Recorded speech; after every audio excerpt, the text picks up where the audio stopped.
일단 제목으로 확신의 바이오라고 말씀드렸던 이유는 이제 국내 많은 바이오텍들이 빅파마하고 기술 이전을 체결하고 있고, 또 24년 유한양의 오스코텍의 레이자티님 FDA 승인, 그다음에 올해 알테오젠과 머크의 키트루다 피어서지형 FDA 승인 등 지금 많은 국내 기업들이 앞으로도 계속적으로 FDA 승인을 받는 섹터로 간다. 이 부분을 가장 좀 키포인트로 말씀을 드리고 싶고요.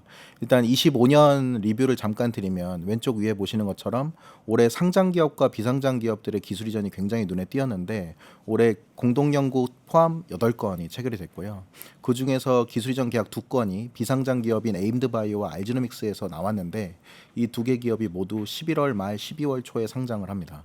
그래서 빅파마 기술 이전 이력을 갖고 있는 비상장들의 상장도 바이오 섹터의 수급을 좀 끌어올 수 있을 걸로 지금 기대하고 있는 상황이고요. 그래서 11월 달에 굉장히 좀 주목하고 있습니다.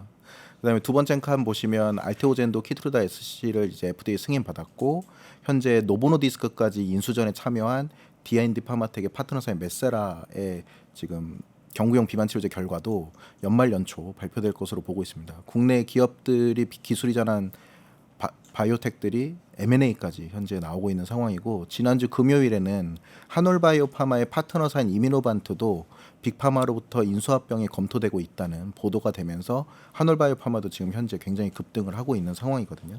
그래서 국내 기업들이 FDA 승인 그리고 M&A 기술 이전 이런 부분들에서 굉장히 큰 성과를 내고 있다라는 것이 좀 오늘 말씀드리고 싶은 가장 중요한 포인트들입니다. 하지만 현재 장기적으로 연휴가 지속됐었고, 대주주 양도세 우려로 작년에 큰 폭으로 하락했던 학습 효과들 덕분에 바이오 섹터가 전반적으로 지금 좀 수급이 죽어 있는 상황이지만, 작년 같은 경우에도 코스닥 150 헬스케어 지수가 19.9% 하락을 한 뒤로부터 계속적으로 상승을 해왔습니다. 그래서 올해도 지금 현재 시점부터 바이오 섹터를 굉장히 중요하게 보셔야 된다, 이런 말씀을 좀 드리고 싶고요.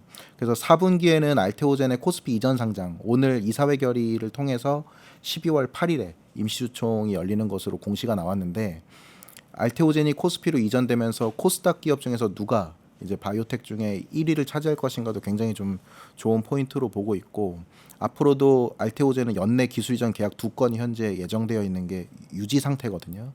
그래서 공시도 계속 기다려 보시면 좋을 것 같고, 앞서 말씀드렸던 빅파마 기술 이전 이력을 갖고 있는 알지노믹스, 에임드바임 같은 기업들도 지금 기술 이전 이후 첫 이제 상장을 기다리고 있는 상황입니다. 그래서 중간 쪽에 보시면 26년에 ABL 바이오 내년에 담도암 FDA 승인도 예정되어 있고, 27년은 보로노이 VRN 11번의 FDA 승인, 그리고 28년에는 한올바이오 파마의 IMVT 1402번 FDA 승인 등이 계속 이어질 것이기 때문에 섹터가 향후 3, 4년 동안 지속 성장할 걸로 지금 보고 있습니다. 그 다음에 내년 중으로는 펩트론과 릴리의 공동 개발 계약, 그리고 올릭스와 로레알의 공동 개발 계약, 그리고 G2G, 그리고 인벤티지렉 같은 기업들이 현재 공동 개발 중인 베링거 인게라임 또는 유럽 소재 제약사들과 본계약을 체결하는 것들도 굉장히 좀 중요 포인트라고 보실 수 있겠습니다. 그래서 내년 탑픽으로는 이제 알테오젠, ABL 바이오, 올릭스, 그리고 펩트론 같은 경우에도 본계약이 체결이 되면 릴리하고의 체결 이후 섹터 전반적인 붐이 일 것으로 보고 있는 상황입니다. 그래서 지금 코스닥 150 헬스케어 지수 보시면 작년 이제 11월부터 12월 초까지 수급적으로 좀 빠졌고, 양도세 이슈라고 하기에는 12월 9일부터 반등이 시작이 됐거든요. 그래서 올해도 저는 지금 현재 수급적으로 꺾인 부분은 페이크라고 보고 있습니다. 지금 고점에서도 현재 마이너스 20% 정도 코스닥 150 헬스케어 지수가 떨어졌는데 다시 반등 구간에 지금 접어든 걸 보실 수 있습니다. 그다음에 오른쪽 보시는 것처럼 미국 바이오 지수도 현재 6개월 이상 지속 상승 중인데, 국내 바이오 섹터만 지금 꺾여 있는 상황이어서 다시 이 벌어진 구간을 회복할 수 있을 걸로 보고 있고요. 그래서 이제는 매년 FDA 승인이 나온다고 앞서 설명드렸듯이 이제 26년, 27년, 28년, 29년 매년 FDA 승인이 나오는 이제 섹터로 간다. 그리고 29, 30, 31년 보시면 제가 펩트론이나 알테오젠, G2G 바이오 같은 기업들은 플랫폼 형태의 기술 이전을 체결하기 때문에 성공 가능성이 굉장히 높아서 이렇게 2030년 이후에도 이제 FDA 승인을 받을 수 있을 걸로 예측해 볼 수가 있겠습니다. 그래서 지금 24년과 25년 두 개 해 동안 지금 연내 계약이 7건에서 8건 정도 계속적으로 계약이 나오고 있고, 24년과 25년 연속적으로 지금 기술 이전 계약을 체결한 기업으로서 알테오젠, 계속적으로 좀 주목해서 보시라고 말씀드리고, 그다음에 아직까지 연내 계약이 나오지 않은 리가켄바이오도 조만간 이제 체결이 있을 걸로 보고 있습니다. 그다음에 올릭스 같은 경우에도 올해만 2건의 기술 이전 및 공동 개발 계약을 체결했는데 내년 중으로도 계약이 계속 나올 걸로 보고 있습니다. 그래서 25년 4분기에는 지금 연내 계약 2건을 아직도 목표하고 있는 알테오젠, 그리고 리가켄바이오도 12월 달에 학회 발표, ABL 바이오도 현재 사노피와 뇌투과 플랫폼을 적용한 파킨슨병 치료제 임상 진입과 그다음에 뇌투과 플랫폼 추가 계약, 그리고 펩트론도 12월 7일까지 기술 검토 기한인데 조만간 이제 펩트론에서 릴리하고의 계약에 대한 그 현황을 한번 주주들에게 업데이트 해줄 수 있을 걸로 보고 있습니다. 연내 계약에 대한 기대감도 유지될 수 있는지 지금 기대하고 있는 상태고요. D&D 파마텍도 노보노디스크와 화이자의 그 파트너사 메세라의 인수전 참여로 지금 계속적인 상승을 보여주고 있습니다. 그 다음에 내년 중으로 빅파마하고 신규 계약을 체결할 걸로 보고 있는 기업들도 간단히 좀 설명을 드리면 큐리언트, 보로노이, 지아이노베이션, 그리고 오스코텍 같은 경우에도 빅파마에 직접적으로 또 계약이 가능할 걸로 지금 보고 있습니다. 그래서 내년에 아직까지 기술 이전 계약은 체결하지 못했지만 신규 계약을 체결할 걸로 보고 있는 기업들도 좀 추천을 드리고 있습니다.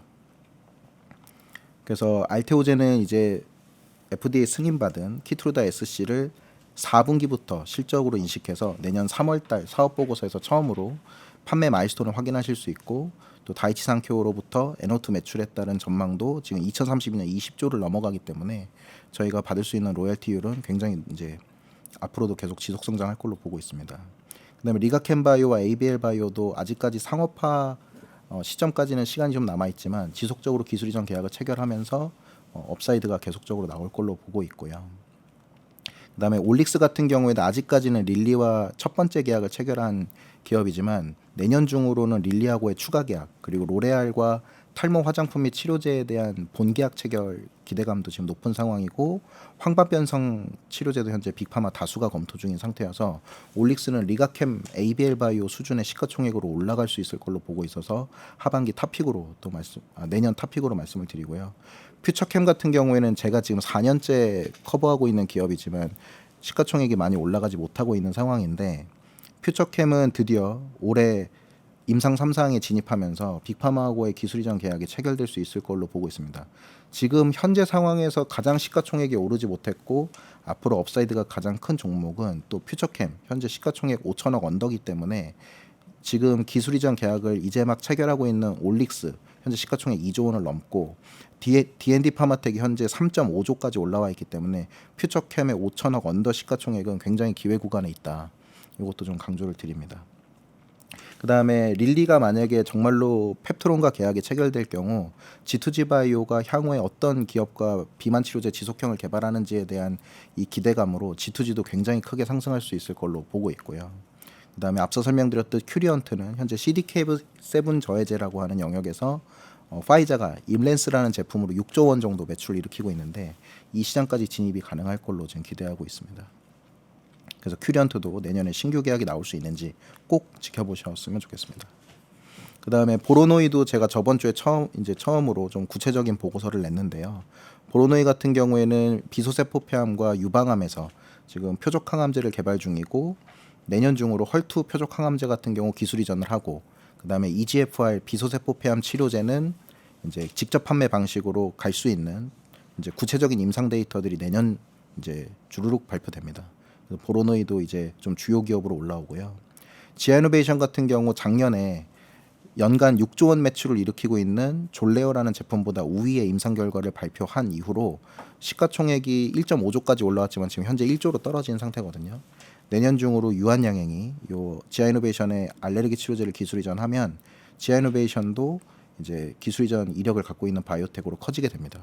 지아이노베이션은 이미 임상 결과가 버텨주고 있기 때문에 여기도 저평가된 상태에서 꼭 매수 기회를 노려보시기를 추천을 드립니다. 그 뒤로는 이제 오스코텍과 유한양행, 레이저티닙의 FDA 승인 이후 이제 본격적인 매출 상승도 내년부터 이제 지속될 것이고, 오스코텍의 가장 큰 약점이었던 넥스트가 없다라는 부분들도 알츠하이머 치료제 기술 이전을 통해서 내년에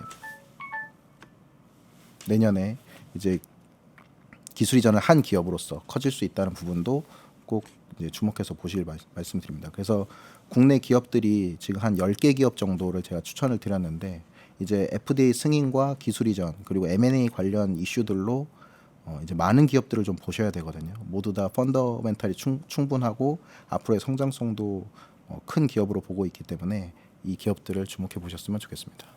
여기까지 말씀드리겠습니다.